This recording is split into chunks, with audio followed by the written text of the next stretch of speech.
Bien, en esta segunda parte del programa estamos entablando la comunicación correspondiente con el abogado constitucionalista Lucas Gersi, a quien le vamos a consultar varias situaciones en realidad, pero también queremos hablar sobre el tema de Alejandro Toledo, que en estos momentos ya viene cumpliendo esta parte del proceso de prisión preventiva en su contra.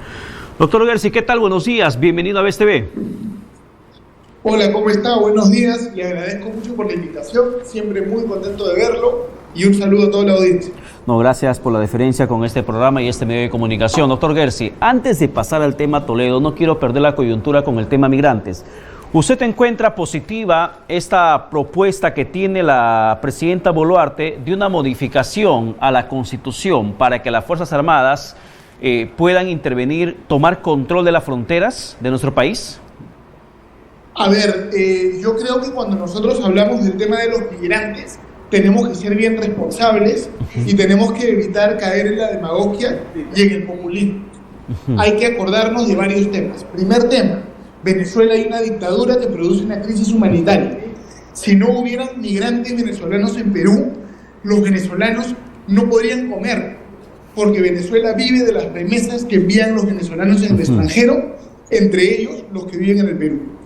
Segundo tema, tenemos que tener memoria. Hasta hace poco tiempo, los peruanos que íbamos al extranjero éramos considerados delincuentes. Sí. Contra los peruanos en Argentina, en Chile, en España, en Italia, yo he escuchado cosas terribles. Nos veían casi como lo peor de lo peor. Entonces tenemos que ser solidarios con la gente que sufre, con nuestros hermanos venezolanos. Tercer tema, en Perú hay más de 1 millón de venezolanos. Lima es la tercera ciudad con más venezolanos en el mundo, después de Caracas y Maracaibo. Entonces son parte de nuestra realidad. Tenemos que tener solidaridad, tenemos que expulsar a los que son delincuentes, pero los que son buenos hay que acogerlos y apoyarlos para que puedan salir adelante en esta situación tan difícil. Eso es lo importante.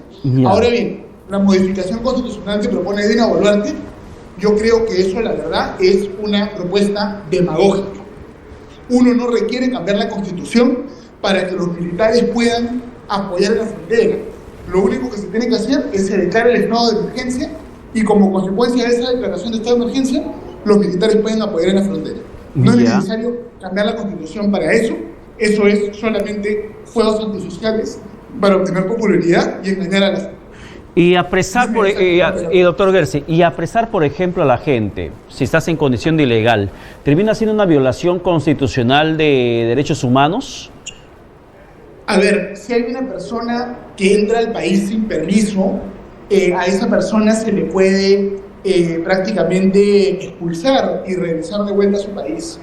Pero si hay una persona que viene al Perú huyendo de la dictadura, huyendo de la persecución, yo creo que se les debería dar la posibilidad de que puedan estar en el país. Debería crearse un procedimiento, por ejemplo, en virtud del cual el venezolano que viene al Perú a trabajar y no tiene antecedentes legales, no tiene antecedentes de delito, deberíamos dejar que se quede, ¿no es cierto? Los países latinoamericanos siempre nos hemos regido por la solidaridad latinoamericana, no por tratar a nuestros hermanos como si fueran delincuentes, ¿no? A los que son delincuentes los votamos, pero a los que vienen a trabajar, yo creo que deberíamos acogerlos, pero de manera controlada y con un procedimiento para revisar sus antecedentes, ¿no? Claro, usted sabe que en tema parlamentario se aplica muchas veces el criterio del derecho comparado. Lo que pasa, por ejemplo, en Chile, en otro país, se podría aplicar también mediante legislatura en nuestro país, en el Perú. Lo que pasa, por ejemplo, en Chile en estos momentos con el tema de los migrantes. Chile, el presidente Boric endureció sus requisitos, sus normas, y a todo extranjero que se encuentre en situación ilegal, mientras que no demuestre su identidad, simplemente es apresado. Prisión preventiva hasta que demuestre su identidad real, o en todo caso, hasta que pueda ser expulsado. Prisión preventiva inmediata para todo aquel migrante que se encuentre en situación de ilegalidad. Esto, por ejemplo, muchos consideran que también tendría que aplicarse aquí en el Perú. Por eso le preguntaba en el tema de los derechos o de violación a la Constitución o a los derechos humanos. Yo creo que apresar una medida así podría dar lugar a que de la noche a la mañana se apresen a miles o decenas de miles de personas. Una medida así, en primer lugar, es cruel. En segundo lugar, el Perú no tiene capacidad de apresar a tanta gente y atenderla como es debido. Entonces, si de la noche a la mañana se hiciera eso, probablemente sí habría vulneración a los derechos humanos, ¿no? Estaríamos cayendo un poco en lo que hacía de repente Estados Unidos en la época de Trump. No sé si recuerdan, que ponían a los migrantes latinoamericanos Sí, en un campamento con malas condiciones, ¿no? Eso no se debe hacer, ¿no? Debería haber un seguimiento, un procedimiento, y solamente se detiene, se expulsa si hay una razón, ¿no? Alguien que tiene un antecedente pues, penal, alguien que cometió un delito, ¿no? Tenemos que ser más razonables, conocer las posibilidades del Perú y conocer nuestra historia, porque el mundo da vueltas. Así es. Hasta hace poco éramos los venezolanos los que íbamos al Perú, los peruanos los que iban a Venezuela, y en Venezuela la gente decía, esos peruanos todos son delincuentes. Entonces tenemos que tener memoria y solidaridad, porque en eso se basan las relaciones internacionales entre los países de América Latina. Eso es bien importante. Ahora, doctor Gersi, gracias por esa explicación en el aspecto legal que tiene usted desde la óptica constitucional y de derecho. Y le quiero preguntar ahora sobre el tema de Toledo, que también fue un tema de coyuntura la semana pasada. Toledo, en estos momentos, ¿usted considera que tiene que ser tratado como fue tratado Pedro Pablo Kuczynski, que por tema de edad, tema de salud, ha sido puesto en libertad bajo arresto domiciliario? A ver, yo creo que Toledo no es una persona que tenga una enfermedad terminal. Toledo además no tiene la misma edad que Pedro Pablo Kuczynski, es mucho más joven. Entonces finalmente ese tipo de decisiones lo tiene que tomar una junta médica, ¿no? Pero yo creo que el señor Toledo tiene buena salud y lo que está haciendo es mayormente un teatro, ¿no? Yo creo que tiene que seguirse el procedimiento conforme a ley. Evidentemente si el señor está terminal, si está muy enfermo, si está mal, se puede entender que se vaya a un establecimiento médico, pero creo que ese no es el caso. Creo que el señor está bien y en este caso son solo maniobras dilatorias para obstruir a la justicia. Pero para muchos el tema de la edad tendría que ser fundamental al momento de determinar si requiere de prisión preventiva o no. El caso, por ejemplo, de Alberto Fujimori, que es una persona ya de avanzada edad y ya está camino a los 90 años, aún permanece tras las rejas. Ese aspecto, por ejemplo, ¿cómo tendría que lidiarse? A ver, todos los casos son diferentes. Fujimori no está en prisión preventiva, está condenado. Entonces el análisis es diferente. Yo creo que Fujimori fue condenado de manera injusta, pero esa es otra discusión. Está condenado, entonces con él no lo podemos comparar. Pero Pablo Kuczynski nunca se escapó del país, se quedó. Incluso después de haber sido presidente, él se quedó en el Perú. Entonces nadie puede decir que Pedro Pablo Kuczynski tiene peligro de fuga. Siempre colaboró con la justicia. En cambio, Alejandro Toledo, él sí se escapó. Él sí no vino al Perú, obstruyó la justicia. Entonces el análisis es distinto. Cuando una persona obstruye la justicia, ahí sí está más justificada la prisión preventiva, ¿no? Entonces yo creo que Toledo tiene una situación más complicada que la de Kuczynski, porque uno colaboró y el otro no. Y eso es lo que dice la ley. La persona que obstruye la investigación, a eso sí se le puede poner la prisión preventiva. ¿Y hay alguna manera constitucional de evitar, por ejemplo, que los presidentes se fuguen o evitar que esa situación siga cayendo sobre cada persona que está al frente del país? Porque el presidente que termina su periodo, indistintamente de cómo lo haya terminado, acabado, pareciera ser que su camino inmediato y automático es la prisión. Eso es algo realmente muy triste, ¿no? Es algo muy triste que ha ocurrido en el Perú. Tantos jefes de Estado presos, ¿no es cierto? Esperemos que ya los próximos que vengan no caigan en el fantasma de la corrupción. Hubo una propuesta que se dio hace algunos años, que se aprobó pero que fue declarada inconstitucional por un tema formal, que era una propuesta que te decía que cuando un presidente termina su mandato, automáticamente por un año se le pone impedimento de salir, ¿no es cierto? Es decir, que automáticamente el expresidente no puede salir del país. Pero yo creo que esa propuesta también es un poco demagógica, porque no es que nosotros vamos a presumir que el presidente es delincuente solo porque fue presidente. Tendrían que probarle algo con una investigación. Entonces creo que ese tipo de propuestas a veces no nos ayudan tanto. Claro, pero la Fiscalía, por ejemplo, ¿qué función debería cumplir mucho más eficientemente? En el tema de investigaciones a presidentes o expresidentes, a temas de corrupción, a exministros, ¿cómo tendría que enfocarse la persecución del delito sin que la prisión preventiva sea la regla de juego? Yo creo que acá lo que está en juego, de repente, o algo importante, y que lo demostró el gobierno de Pedro Castillo, es que el presidente ya no debería tener inmunidad. Por ejemplo, Pedro Castillo, todos sabíamos cuando era presidente que estaba involucrado en actos de corrupción. Pero como era presidente, no se le podía detener. Y prácticamente se sabía que era corrupto y nadie lo podía tocar, ni como el pétalo de una rosa. Yo creo que ya tenemos que eliminar las inmunidades. El que es corrupto, que vaya a juicio, que vaya preso, aunque sea presidente, ¿no es cierto? Y a las inmunidades las tenemos que eliminar, y eso hace finalmente, yo creo, que los presidentes sean menos corruptos. Claro, pero estamos encontrando, por ejemplo, un sistema de corrupción que va más allá de la presidencia. Y vemos cómo es que tanta gente prófuga que en estos momentos sale, como el caso de Juan Cela Villegas, exministro de Transportes y Comunicaciones, que sale y clama su inocencia, que señala que él no es ningún responsable de lo que pasó en el gobierno de Castillo y que tampoco es integrante de organizaciones criminales. Esta figura de organización criminal es la que consideran que está pervirtiendo la lucha real contra la corrupción. Sí, la figura de la organización criminal es una figura que, como lo aplican a todo, ya no significa nada. Por ejemplo, en el Perú se ha definido organización criminal como cualquier persona que comete delito en grupo. Si yo robo un cuacuá, un chocolate con mis amigos, legalmente ya soy parte de una organización criminal. Si todo es organización criminal, nada es organización criminal. Deberíamos tener una definición mucho más técnica de lo que es organización criminal. El narcotráfico, la minería ilegal, la trata de personas, eso es organización criminal. Pero una persona que recibe plata y la esconde de repente con su chofer, como fue el caso de Kuczynski, eso no es organización criminal. En el caso de Pedro Pablo Kuczynski, la organización criminal era Pedro Pablo Kuczynski, su secretaria y su chofer. Eso no es una verdadera organización criminal, ¿no? Entonces, si es que tenemos que definir estos conceptos de manera más técnica. Ese es el problema que tenemos en el Perú con la definición de organización criminal. Pero esas definiciones técnicas, ¿quién la tiene que hacer? ¿O queda libre interpretación de la Fiscalía? Porque bien claro dice usted, una situación bastante mínima donde hay 2 o 3 personas, sea para la Fiscalía es organización criminal y aplican directamente el requerimiento de prisión preventiva de 3 años o 36 meses, que es el tiempo máximo según la figura de organización criminal.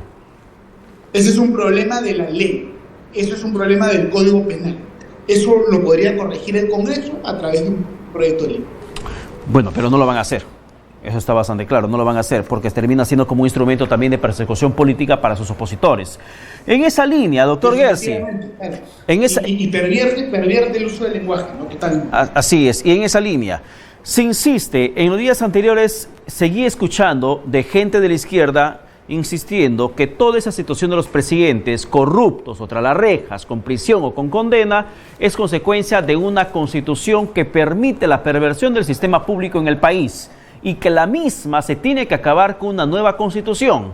A la letra de la constitución, ¿qué cosa realmente podríamos lograr con una nueva Carta Magna?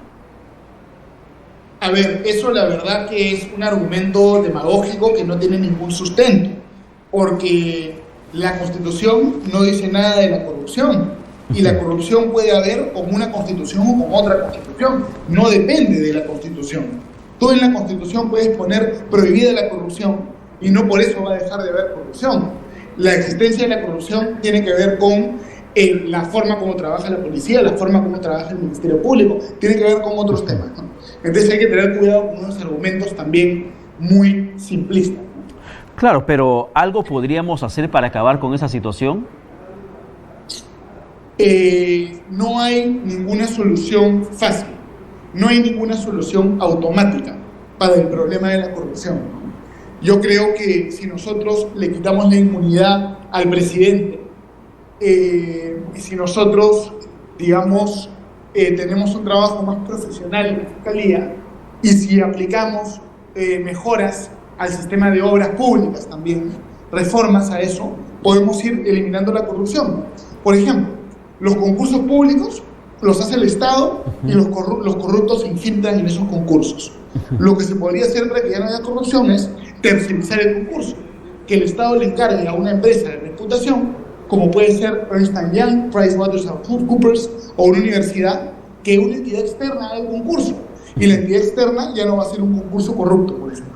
Entonces, con propuestas así innovadoras, podemos reducir la corrupción, ¿no? Si es que una universidad extranjera, no sé, pues la Universidad de Oxford, Cambridge, era la que hace los concursos, ya no habría Club de la Construcción, por ejemplo. Es decir, los concursos tienen que ser tercerizados a alguien neutral, a alguien de fuera. Si lo hace alguien del gobierno, ahí pues puede estar la corrupción. Claro, pero si hablamos de la Constitución, también eso queda muchas veces a interpretación del principal o del primer órgano interpretativo de la Carta Magna, que es el Congreso de la República, el que da las normas y modifica la Constitución. Sin embargo, por ejemplo, cuando se habla de la perversión del sistema público, recordemos lo que pasó hace poco tiempo nada más con el tema de las congresistas, 6 congresistas apropiándose de parte del sueldo de sus trabajadores. Y se dice que en la Constitución ya no existe la inmunidad parlamentaria, pero ellas siguen legislando, ellas siguen cobrando, siguen facturando, siguen trabajando, siguen emitiendo normas. Pero ¿dónde queda entonces lo que dice la Constitución que carecen de inmunidad parlamentaria? Bueno, lo que pasa es que cuando se hace una denuncia, en la investigación y el proceso demora. Esos congresistas seguramente van a ser investigados, van a ir a la cárcel. Además, el propio Congreso los podría desaforar. Yo recuerdo un caso emblemático que fue el caso del congresista Urtecho, sí, que por hacer eso incluso lo desaforaron, lo sacaron del Congreso, ¿no? Entonces, si esos congresistas siguen ahí sentados en su curul, no es problema del sistema, no es una falta de la norma, sino de repente hay otros congresistas que los están blindando o de repente los fiscales están demorando un poco en cumplir su trabajo. Pero no es un problema de la falta de norma, sino es un problema en este caso de blindaje, porque el mecanismo para sacar a esas personas existe. No es un problema de las reglas en ese caso, ¿no? Y en este caso particular, ¿existe la protección de la inmunidad parlamentaria tratándose de un acto criminal, delictivo? No, la inmunidad parlamentaria ya no existe en el Perú. Si un congresista comete un delito, a ese congresista lo pueden meter preso sin que haya ningún levantamiento de la inmunidad. Acordémonos, ha pasado muchas veces. El congresista Donaire, no sé si se acuerdan de Edwin Donaire, que fue condenado por vender la gasolina del ejército, ¿no?, de manera corrupta. Él era congresista, lo metieron preso. Luego, otro congresista, el congresista Helera, de Piura, ¿no es cierto?, también involucrado en un caso de corrupción. El señor prófugo, no se sabe dónde está, se escapó, ¿no es cierto? Y la razón por la que está prófugo, igualito que Juan Silva, es porque pueden en cualquier momento verlo también. Claro, y en el tema, entonces, pero doctor Gersi, en el tema de Wilmar Helera, incluso ya tenía sentencia en primera instancia, y él básicamente lo que ha dicho es no va a ir a la cárcel, y seguía legislando, seguía en el Parlamento porque tenía que esperar la sentencia en segunda instancia. Y preguntabas al Parlamento, preguntabas a los congresistas, ¿por qué no lo expectoran? ¿Por qué no termina siendo desaforado el congresista Helera si ya tiene sentencia por tema de corrupción? Y decían, no, es que falta la sentencia de segunda instancia. Había una condena efectiva y el Congreso no actuó. Bueno, también es verdad, en honor a la realidad, ¿no es cierto?, que existe el principio de presunción de inocencia, ¿no? Es decir, hasta que no sea condenado en última instancia, se le considera inocente. Eso está en la Constitución. También es bien importante saber eso, ¿no? Todos deben ser tratados como inocentes hasta que se determine en última instancia su culpabilidad. Bueno, son contradicciones que en realidad no le cae para nada bien a la población que termine escuchando esa situación. Doctor Gersi, muchas gracias por la comunicación. No, muchas gracias a ustedes, siempre bien contento de venir acá a conversar. Y saludos a todo el equipo de Vez Cable. Muchísimas gracias. Bien, que tenga buen día. Muchísimas gracias. Bueno, en el tema de Alejandro Toledo. Muchísimas gracias. En el tema de Alejandro Toledo, sin duda alguna, hay una situación que se tiene que ahondar mucho más en el tema de implicancias que tiene el exmandatario dentro de lo que significa la Interoceánica Sur. Hay que mencionar algo importante también, que la primera dama o ex primera dama Elian Carr hace unos días en esa semana terminó recibiendo su pasaporte de regreso. El gobierno de Estados Unidos le devolvió su pasaporte que estaba precisamente incautado a consecuencia del proceso de extradición que estaba siguiendo a su esposo. Pero sobre Elian Carr pesa un pedido de extradición del gobierno peruano, de la Fiscalía peruana, ante los tribunales de Estados Unidos. Pese a que existe esta orden, el Tribunal de Estados Unidos terminó finalmente tomando la decisión de devolver el pasaporte por cuanto no hay ninguna sentencia, ningún proceso avanzado en su contra y no podrían retenerla porque no hay nada concreto sobre la situación de la ex primera dama. Adicional a eso, a Alejandro Toledo le devolvieron el $1.000.000 que terminó pagando como fianza para que pueda precisamente salir bajo arresto domiciliario. Y en esa condición estamos en estos momentos a la expectativa de qué va a pasar con Elian Carr. Elian Carr bien podría chapar su pasaporte, que ya lo tiene en sus manos, chapar vuelo e irse para Bélgica o irse para Israel. Si se va para Israel, chao Rosa, no la pueden traer para nada, porque simplemente ese país no aplica extradiciones para sus connacionales. Y Elian Karp tiene la nacionalidad judía por su madre, Eva Fernenbuch, que precisamente es otra implicada dentro de la trama de corrupción o de lavado de activos, corrijo, no es corrupción, lavado de activos, que significa el caso Ecoteva. Probablemente Elian Karp no venga para el país, tampoco se quede en Estados Unidos y se vaya para Israel, de donde finalmente no se la traería. Y hay muchos que señalan que Alejandro Toledo podría incluso salir libre de esta investigación que en estos momentos tiene la Fiscalía en su contra.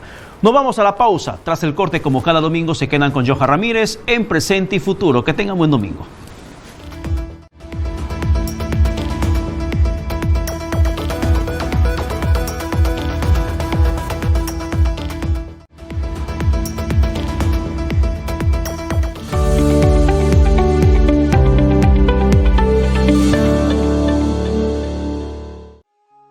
Estimado cliente, recuerde que los únicos bancos autorizados para realizar sus pagos son los siguientes: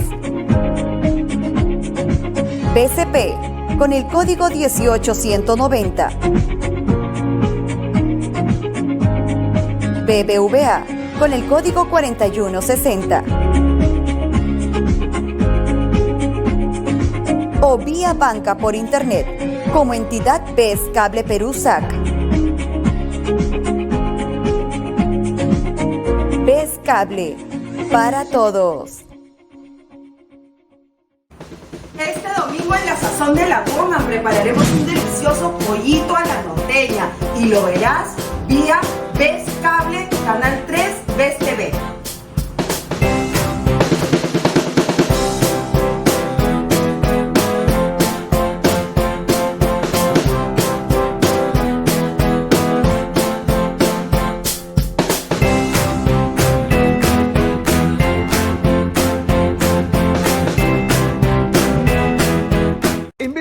El fútbol es para todos. Disfruta de Liga 1 y Liga 1 Max ahora en tu programación. Afíliate llamando al 640-9380 y vive la emoción de un campeonato espectacular. BES Cable, para todos. ¿Tienes una marca? Esta es tu oportunidad de llegar a más personas. Promocionando tu negocio en nuestro canal. Anuncia aquí y haz que tu empresa tenga un mayor alcance.